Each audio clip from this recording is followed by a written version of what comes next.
پاکستان میں عید کا چاند ہمیشہ سے ایک وجہ تنازع رہا ہے، اور ماضی میں بھی جب عید کا وقت قریب آتا ہے تو ایسا لگتا ہے قوم تقسیم ہو گئی ہے۔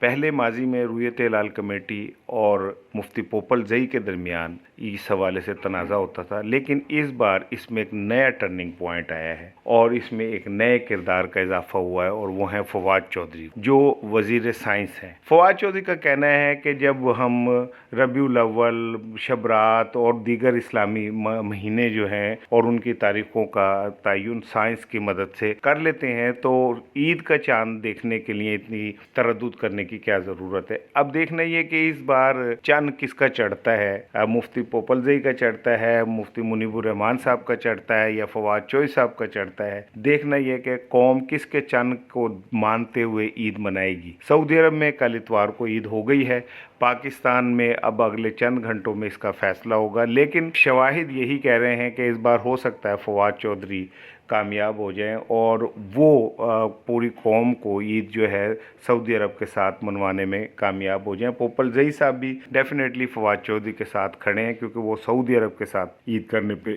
یقین رکھتے ہیں۔ دوسری جانب مفتی منیب الرحمان اور رویت ہلال کمیٹی جو ہے وہ اپنے پیروں پہ کھڑی ہے اور وہ یہ کہہ رہے ہیں کہ ہم تو اپنے آنکھوں سے چاند دیکھ کر پھر ہی عید کا فیصلہ کریں گے۔ اب دیکھنا یہ ہے کہ اس بار قوم تقسیم ہو پاتی ہے یا کوئی ایک فیصلہ کر پاتی ہے، اور کب تک ہم اسی طرح کی لڑائیوں میں دنیا کے سامنے مذاق بنتے رہیں گے۔ اسارانہ آفیشیل کو لائک کیجئے، سبسکرائب کیجئے اور ہمارے ساتھ جڑے رہیے۔